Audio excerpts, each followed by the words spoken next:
Vous le savez certainement, je ne l'apprends à personne, c'est Urban Comics en France qui édite les comics DC Comics, c'est-à-dire Batman, Superman et tous les autres. Et dans le catalogue DC Comics depuis 1999, il y a le catalogue Wildstorm. Wildstorm, c'est le studio créé par Jim Lee au début des années 90, quand il a quitté Marvel, claqué la porte des X-Men, et qu'il a créé la série Wildcats, ainsi que la série Stormwatch. Wildcats Stormwatch, ça fait Wildstorm.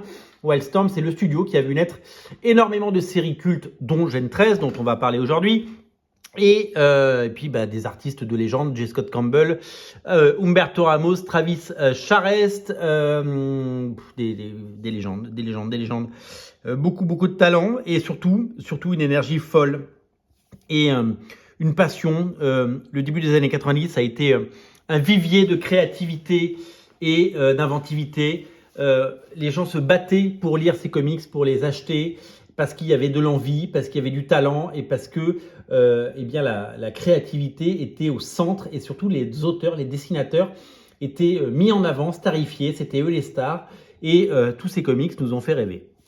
Parmi donc ces titres, il y a eu Gen 13, la série de Jim Lee, Brandon Choi et J. Scott Campbell, une série culte, une série géniale, une série en avance sur son temps, une série qui aujourd'hui passerait un petit peu moins pour son côté sexy, pour son côté peut-être sexiste, et qui fait figure aujourd'hui de choses qu'on voit beaucoup moins, beaucoup de nanas dénudées, des corps. Mais il y avait beaucoup de choses nouvelles et intéressantes avec le personnage de Sarah Rainmaker qui aimait les femmes et qui c'est quelque chose qu'on voyait très peu à l'époque dans les comics. Et donc à ce niveau-là, c'était novateur et moderne, tout simplement. Voilà. Donc cette série Gen 13 a véritablement été un succès. Elle devait s'appeler à la base Gen X, mais évidemment Marvel a dit stop Gen X chez nous. D'ailleurs ils ont lancé leur propre Gen X qui s'appelait Génération X. Plus tard, les deux équipes se rencontreront dans un crossover dessiné par Arthur Adams et Salvador Larroca. C'est tout simplement génial. Donc, si quelqu'un doit éditer un jour Gen 13 en France, après évidemment les éditions qu'on a pu avoir chez Semic il y a bien longtemps, eh bien c'est Urban. Donc, on fait un appel aujourd'hui à Urban. Urban, s'il vous plaît, publiez Gen 13 parce que c'est tout simplement fabuleux. Et même si vous n'éditez pas tout, parce que tout n'est pas facile à éditer et tout n'est pas de qualité, eh bien, le contenu de ce Deluxe sorti aux États-Unis il y a maintenant 1 an, eh bien, mérite de faire l'objet d'un beau livre, surtout qu'il y a des grands noms. Gen 13, une série qui... alors, à l'époque où ça s'appelait Gen X, les précommandes, j'avais lu que on était autour de 800-900 000 exemplaires et finalement, ça avait été annulé. Ça avait été ressollicité et ils en avaient vendu, je crois, 330 000 exemplaires. C'est un des premiers comics de J. Scott Campbell. Il avait déjà fait du Stormwatch, il avait déjà fait des histoires courtes dans des anthologies. Mais là, c'était pour la première fois, évidemment, sous l'aile de Jim Lee. Il était réuni. Dans ce Deluxe, aux États-Unis, on retrouve Gen 13 1,5, on retrouve Gen 13 0, on retrouve les 5 premiers numéros de Jim Lee. Pourquoi j'ai dit Jim Lee, de J. Scott Campbell, et on va découvrir ensemble cette série. Alors je trouve ça très bizarre, je vais regarder exactement ce qu'on trouve dedans. C'est ça, c'est les 5 premiers. Donc voilà, c'est ça. On retrouve la première mini-série Gen 13, parce qu'il y a eu une première mini-série. C'est pas très bien fait cette table des matières. Et on retrouve bien entendu les 5 premiers épisodes de la série régulière, parce que voilà, ça a cartonné. Donc ça, c'est du J. Scott Campbell de l'époque. Le pitch, il est simple. Des jeunes développent des pouvoirs et ils vont être réunis et ça va être très sexy. On découvre Kathleen Fairchild qui est à Princeton, oui c'est ça. Elle est étudiante, sa coloc c'est une bombasse. Elle est plutôt timide, elle est plutôt réservée, un peu habillée de façon assez classique. Et donc, elle a ses grosses lunettes, elle se cache derrière, elle travaille beaucoup et elle n'a pas tout à fait la même vie de tout ça. Elle est un peu convoquée, il y a ce personnage Lynch qui jouera un rôle important. On va l'amener dans un centre, on va découvrir aussi plein de personnages différents, Threshold et Bliss. qui vont devenir les Némésis, vous le découvrirez. Alors, on l'appelle pour des expériences et elle va découvrir d'autres jeunes de son âge, donc de la génération X, hein, la fameuse Roxy. Donc lui, alors c'était grunge parce que c'était l'époque du grunge, donc il fallait l'appeler grunge. Il s'appelait Perceval. Perceval Grunge, quelque chose, j'ai oublié son nom, et le personnage de Burnout qui a les mêmes pouvoirs que la torche humaine. Ils font des expériences sur les ados. Elle vomit parce que visiblement elle fait un rejet. Alors évidemment c'est du J. Scott Campbell de l'époque, hein. L'anatomie n'est pas encore parfaite. On se rend compte qu'elle développe des pouvoirs et on se rend compte que eh bien, il représente un danger. Elle se transforme, son corps grandit, son corps change et elle devient Fairchild. Et donc, voici l'équipe telle que nous la découvrirons dans les premiers épisodes. Il s'enfuit. L'histoire était très classique, mais c'était tellement chouette. Je me souviens avoir lu et relu ces épisodes. C'était d'une modernité folle. C'était un savant mélange entre le dessin de Jim Lee et d'Arthur Adams. C'était à la fois sexy et génial.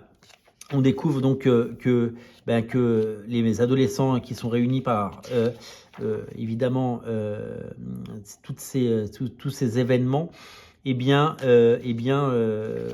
doivent survivre et doivent faire copain-copain pour pouvoir parce que l'union fait la force évidemment.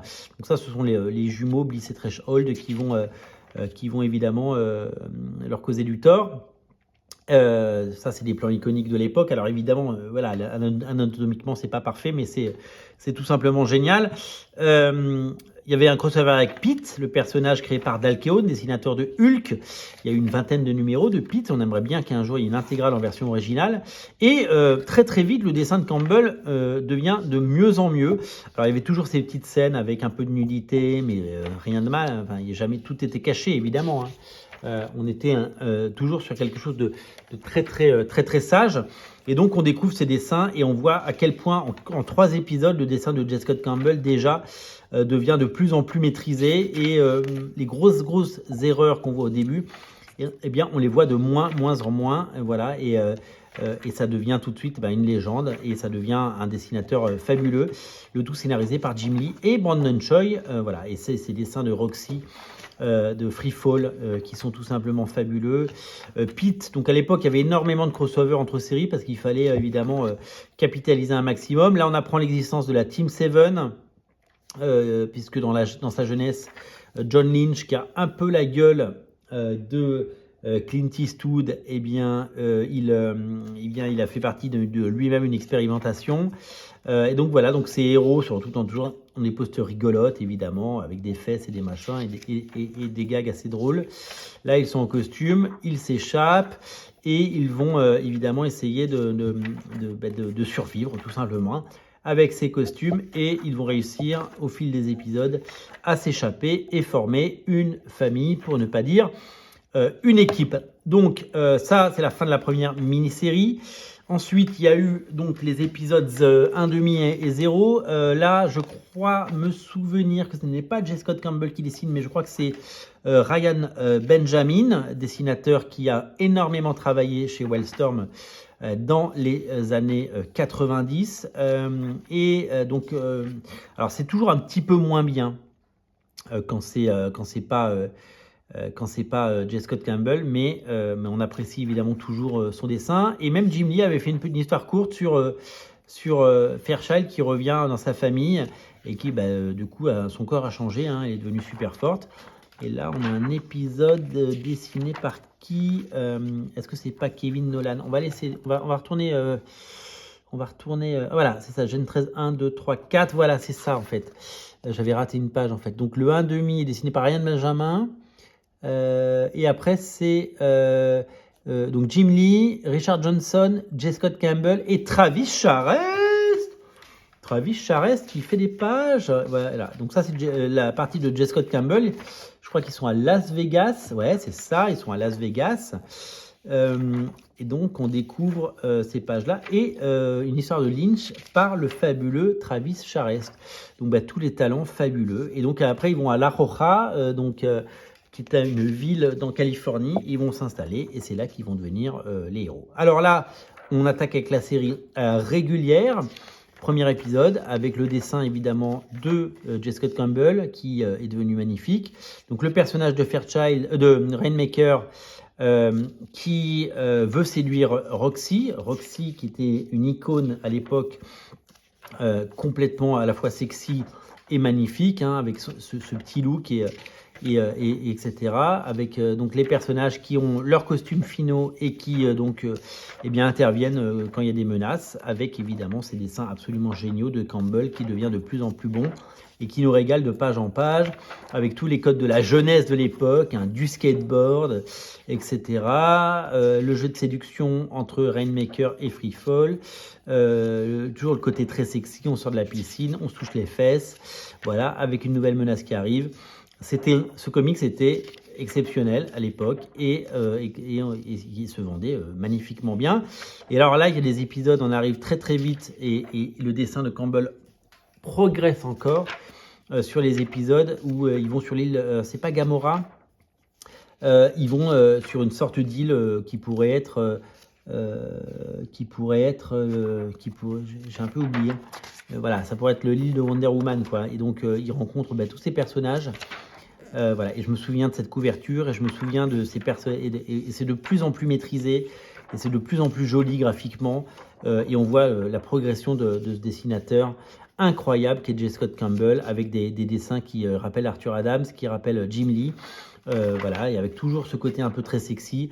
Et je me souviens qu'à l'époque, ça créait de l'émoi, parce que c'était quelque chose de nouveau et exceptionnel, avec donc les couvertures à la fin. Et donc toutes les couvertures, parce qu'il y a eu 13 couvertures pour le numéro 1 à l'époque. Aujourd'hui, c'est normal d'avoir 13 couvertures ou même 80 couvertures. Je crois que Star Wars numéro 1, c'est plus de 100 couvertures, je crois. Et ben, à l'époque, 13 couvertures, c'était une des premières fois qu'il y avait ça. Adam Warren, Michael Lopez, tous les talents de Wildstorm étaient au rendez-vous. C'était un phénomène, c'était génial. Le sketchbook de J. Scott Campbell et de Jim Lee, puisqu'il a co-créé les personnages, notamment graphiquement. Et ça a été tout simplement génial. Voilà. Donc moi, j'ai quasiment tous les épisodes en version originale. L'année dernière, j'ai fait l'acquisition de ce Deluxe en version originale. On espère qu'Urban, un jour, aura l'idée et l'envie d'éditer ces épisodes qui méritent une belle édition. Ça s'appelle Gen 13 et c'est une série tout simplement fabuleuse. Gen 13 en version originale. C'est beaucoup de souvenirs, c'est beaucoup d'émotions, beaucoup de talent. Ça fait partie de l'histoire des comics et j'ai eu un plaisir fou à vous montrer ces pages. Et j'espère qu'un jour, on aura droit à une belle version française pour ça. Alors pourquoi il n'y a pas eu de version de suite? C'est qu'après, non seulement... Alors après, il y a 2 épisodes de Jim Lee qui se passent à Rome, qui sont magnifiques. Après, il y a un crossover qui s'appelle Wildstorm Rising. Donc si vous lisez genre les épisodes 7 et 8 de la série, vous ne comprenez rien parce que c'est inclus dans le crossover.